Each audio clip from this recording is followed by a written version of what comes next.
welcome to a brand new series of Favourite Game Show. It's an exciting year for video games with loads of new ideas and lots of funky new hardware. Later in the programme, I'll be checking out the newest consoles. And I'll be strutting my funky stuff with this virtual guitar with the special help of our guest star this week, Craig McLachlan! Yes, Flashy Pants, much later on. Our main review this week is Panzer Dragoon on the Saturn. And I'll be chatting to some of the shiniest, happiest people in Los Angeles as I unearth the secrets behind one of this year's biggest games, Earthworm Jim 2. But first, 1995 is going to be the most exciting year yet for video games. All the big names have brought out new, chunky hardware. This was the first hit at the shops in this country, the Sega Saturn.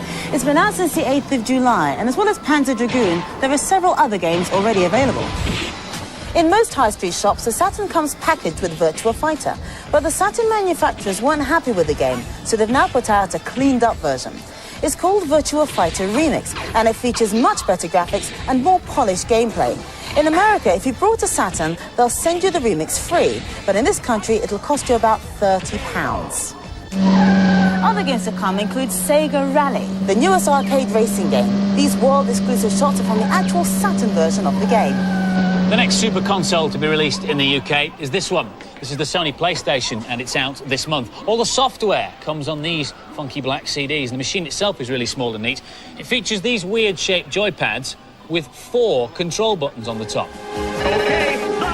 Once again, you can expect to see a lot of arcade favourites like Ridge Racer, the incredibly fast urban racing game. Round 1. And Tekken, one of the best-looking 3D beat-em-ups ever. One thing to watch, though, now the games do come on CD, is you can't save your position. The PlayStation only has a tiny bit of memory reserved for saving positions, maybe 1 or 2. So actually, what you need is one of these memory cards. And that plugs in this hole above the joypad port. The subject displayed. Some more familiar hardware is getting a special boost with some special extra kit. There are big plans for the Jaguar this year with a brand spanking new add-on for the machine, a CD drive. You can expect to see games like this one, The Ruinous Forces, a Space Marine Corps shoot-'em-up.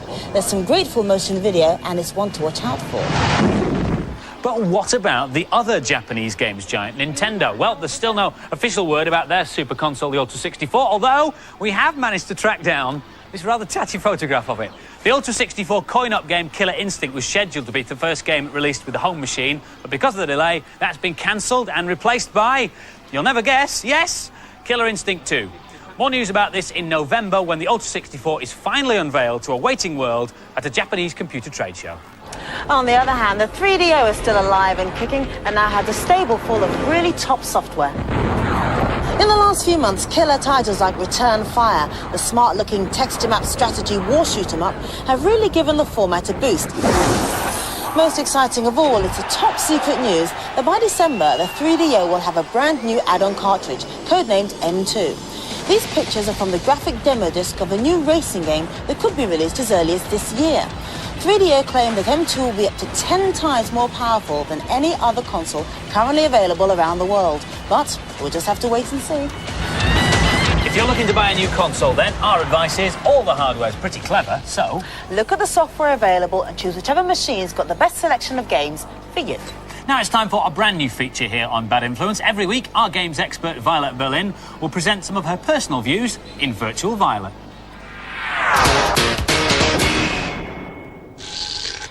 Gamers are about to be overwhelmed by a slew of sequels. Classic games currently being warmed up and worked over include Magic Carpet, Street Fighter, Superstar Soccer. So, is it worth shelling out for new versions of old games, or are we being ripped off with overheated leftovers? To help you out, I've chosen a few of the most promising. FIFA Soccer 96. One better than 95? Well, everything's new and improved, of course, and they finally got round to including real club teams. But the best new player has got to be... And he shoots! They're back in the game! John Motson, commentating live on the PC CD version. Quite remarkable! On the SNES, there's Donkey Kong Country 2. Donkey Kong has disappeared, so in his place, meet Dixie Kong. She's a girl, well, monkey, with a killer hairdo. More old faces. Fade to Black, the sequel to the classic Flashback, should provide those who haven't had their memory erased with a happy sense of déjà vu. Hero Conrad Hart is back, and no doubt totally disorientated to find himself in a 3D environment for the first time. Ugh. And finally, there's a sequel to a sequel. Mortal Kombat 3. Nasty characters, new and old, more gore, endless unpleasant special moves, and a collection of animalities, babalities, and fatalities that would churn the stomach of a psycho. In fact, I feel ill just thinking about it. Violet Berlin, Lost in Cyberspace, and look out for reviews of those games later on in the series. This week's main review is Panzer Dragoon on the Saturn. It's being touted as a future of shoot-'em-up games on the next generation machines. You sit astride a huge dragon as you shoot your way through 3D levels. You can view the game either from on top of the dragon or from behind, so you can see the whole of the winged beast in front of you. And an important part of the gameplay is rotating your view through 360 degrees, so you can fight off attacks from any angle. Has a shoot-'em-up ever looked this good? Probably not, but does it play as good as it looks? Here's Saul. When you start playing this game, you think it's going to be something spectacular, but after you've played it for a while, you realise how limited the gameplay is. The main emphasis of the game is just shooting, and after a while it gets really boring. You've got 3 viewpoints in the game, one on the back of the dragon, one further out, and one further out still. You can also look round 360 degrees, which is the only good thing about the game, is it lets you see the enemies that are approaching. However, one gripe I've got is that the controls are far too sensitive. It's too easy to oversteer going left or right. Another gripe I've got is that the gameplay is limited. You can only go left or slightly right. You can't divert from the set path that the game puts you on. I think it's the best game out on the Saturn at the moment, but at this price I'd save my money for something a little more playable. It's difficult to see the enemies because they blend into the background and the levels don't vary enough, but the gameplay is quite addictive. I felt sick when I played this. The flowing graphics don't make up for the lack of gameplay. And the scores for Panzer Dragoon. Both the girls and the boys gave it a never mind the graphics, feel the gameplay, 3 out of 5. Next! Stop! Get your motor. Thank you. Oh well, if like me, your musical talent is best used on a pair of maracas, come this way because we've found the very thing. If like me, you're a wannabe rock star. Want to find out if the fantasy is anything like reality? We just happen to have our own friendly rock star wandering around the studio. Rock star and actor and general nice guy Craig McLachlan is here with us, and he's playing a tune for us. As you can hear, Craig is sounding considerably better than I did. Now, this is for 2 reasons. A, it's because Craig is more talented musically than I am. But also because he's using this, which is the virtual guitar. It's got real strings, but it's not the vibration of the strings that makes the noise, like on a real guitar. When Craig strikes the strings, it sends a message to the computer, and then the computer software tells the computer to play the right notes. But you do get to control the strings. You do indeed. And you're having a lot of fun with it, aren't you? I am. This thing is wild. So, how does it compare to, like, playing a real Gibson Les Paul like this? Well, it's kind of different because, obviously, as a guitar player, you have control of the guitar. You're kind of working in tandem with the computer here. But at least you've got this green line with peaks on it, and there's a red line that kind of cruises along that green line with the peaks, and it's giving you a clear indication of when to strike the strings, but still. So if you're like me and you ain't got no rhythm, then you just follow along like that? You just follow that red line, yeah. It's kind of crazy. I mean, for people who aren't necessarily into learning an instrument but are right into computer games, here we go, look, power chord section. Excellent, again. Oh, look at us. I feel a new band coming on. Check 3, 4. Check 5, 6. You sounded brilliant. There is some other software for virtual guitar coming out soon, but at the moment, the only other available CD is called Quest for Fame, and it features the aging American rock stars Aerosmith. You start on the road to rock stardom by putting in the practice in your bedroom. If you've got talent, then you get to join a local band and play a few gigs at the seedy Road Kill Grill, the hangout of a group of less than friendly purple bikers. That's not Steppenwolf. Alternatively, you can jam with the Ace Men at Snooky's Juke Joint. Of course, if you can't cut it, then you get a little hint on alternative careers. Structural Safety Inspector. If you stick with it and make the grade, then you get the chance to cut a few tracks with Aerosmith in the recording studio and then go all the way to the Humonga Dome and play on stage with Aerosmith in front of thousands of screaming fans. The virtual guitar will be available for Christmas, but Craig's new single, which is called If We Were Angels, will be released in a couple of weeks' time. and does not feature the virtual guitar at all. Fortunately. Mercifully. Right, time for some smoking rock and roll. Yeah, we're 2, 3, 4. While Andy practices to be a superstar, earlier this year, Violet went to Laguna Beach in California to meet a real superstar of the computer games world. Dave Perry is the hit programmer behind big games like Aladdin and Earthworm Jim. And this year, he and his team have been creating Earthworm Jim 2. Shh! And here he is, the great man himself, clearly deep in thought. Now, we've arranged to interview Dave about his new game, Earthworm Jim 2, which he's almost certainly thinking about at this very moment.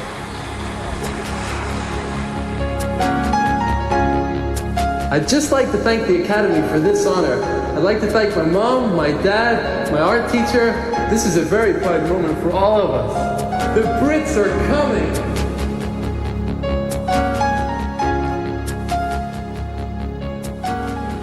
Well, clearly Dave is lost in his creative thought processes. So, while we're waiting, let's have a look at how Earthworm Jim 2 is coming along. Bursting onto the screen this Christmas, The Worm is back. The sequel is packed with new features and crazy creatures, with pig shoots and granny movers, just two of the devious new perils that the worm has to slither past. Everyone has their favourite level, but apart from the unicycling maggots, what tickles Dave's fancy? Dave? Dave who? This idea of Dave's is going to be just amazing. This whole area is just buzzing. On a huge project like Earthworm Jim 2, there are dozens of different elements that gel together for the finished game. Traditional artists, software programmers and animators all have to come up with great ideas and make them work, beginning with graphic designers like Steve. When we came up with the concept, I decided I wanted to see it all in 3D and get as good a 3D look as we possibly could. And the programmers just said, basically, forget it, this can't be done. But I kept on pestering them, and finally they've come up with something that's much better than I thought we'd be able to do, as you can see. The programmers split the play area into strips from the top of the screen to the bottom. Then they let the strips scroll across the screen separately at different speeds, which gives the illusion of depth and a 3D feel.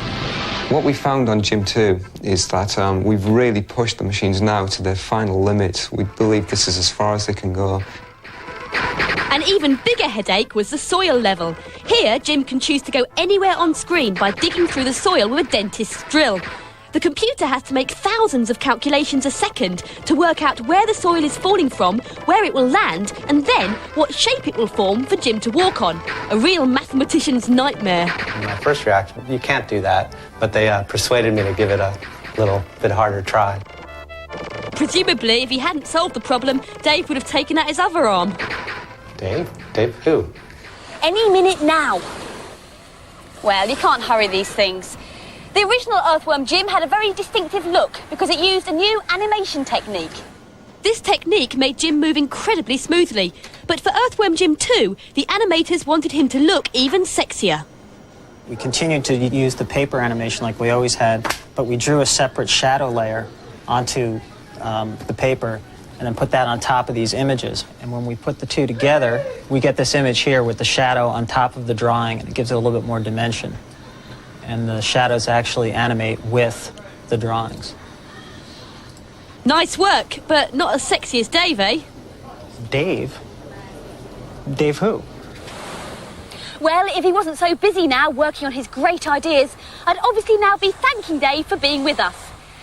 Still, I'll always treasure the memories of being in the presence of the great man at work. Thanks, Dave. Nice work if you can get it. Earthworm Jim 2 will be out in December. But now it's time for this week's news and previews. And more news about the M2 cartridge for the 3DO that we mentioned earlier. Apart from the racing game, there are two other games under development. This one, a Doom-style shoot-'em-up, and a brilliantly animated beat-'em-up. There are only two characters in the demo at the moment, a fighting-fit female and a vicious velociraptor. You may have seen on TV recently footage that purports to be an autopsy of an alien life form. Well, if you want to judge for yourself if it's genuine or just a special effects mock-up, this CD contains the full 20-minute silent black and white film showing the alien being taken apart piece by piece. Not for the squeamish or the gullible. You've seen the film, you've read the bank balance. Now play the game. Waterworld, the most expensive film in history, is soon to be a game on the SNES and Mega Drive. The game is made up of 3 different types of gameplay. There's a 3D shoot-'em-up where you have to escape from the evil smokers, and 2 sorts of platform, one on dry land and one based deep beneath the sea. And now for some more games reviews. Holy mackerel, the Bat is back in his biggest adventure yet, Batman Forever on the SNES. The Caped Crusader is still stalking Gotham City, but this time not content with taking on one supervillain, he's matching fists with the whole darn lot of them. The Winged Wonder can punch, kick and blast his way past enemies, Two-Face and Riddler, solving puzzles, executing super moves and picking up a fine array of technical gadgetry. Over to Aisha. This is another typical platform game released on the back of a blockbuster. It could have been a lot better. This is level 3 at the circus. Batman's got to find the bomb and defuse it, so he's racing against the clock. I found the graphics very monotonous and it's difficult to figure out where to go and there's no indication of what to do. Although, like most platform games these days, there's a lot of hidden levels. A major flaw in the game is that it stops every time you go to a new area. You'd expect that on a CD, but not on a cartridge. It's really tedious waiting for the next bit to load. Nowadays, you expect good graphics, but this is an old-fashioned and frustrating game to play. A few elements of this game fail to impress. It's a bit slow and a little dark, but overall it keeps you hooked. It plays great, but you spend too much time waiting for levels to load. And the scores for Batman Forever, not good, I'm afraid. The boys gave it 2 out of 5 and the girls 3 out of 5. This is Primal Rage, a prehistoric beat-em-up with a difference. The monsters have the usual range of gruesome special effects and fatalities, and the game is coming out on a range of formats, including Game Boy, Game Gear, SNES and Mega Drive. But does it have what it takes? Over to Chris with the Mega Drive version. Primal Rage is yet another beat-em-up, but instead of the more usual human-like characters, you play with vicious prehistoric mutants. The animation is fluid, and a lot of work has clearly gone into the graphics, but the whole game is very dated, the characters are limited, and to be quite honest, we've seen a lot of games on the market that do this kind of thing better. I'm playing Talent here. I've just done a Face Ripper, which has beaten Chaos. Anyone who has played the coin-op will have a hard time adjusting to the joypad controls. It isn't really suited to a home conversion.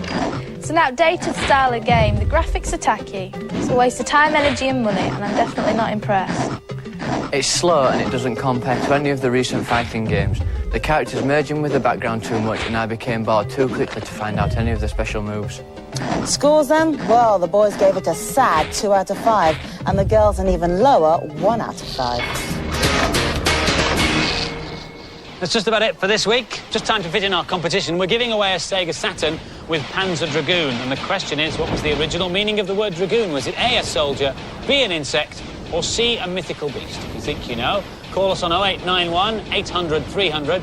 0891 800 300. The call will cost you no more than 25p. The lines will stay up until midnight on Sunday, but do please get permission from whoever pays the phone bill before you dial. And remember, we always check if you have done. That's right, guys. You can't win if you haven't asked for permission. Right, time to go. Go on, off you go. Off you go. Come on. Go on. That really is it for this week. So it's goodbye from me, and take it away, Andy and Craig. As far away as possible, preferably.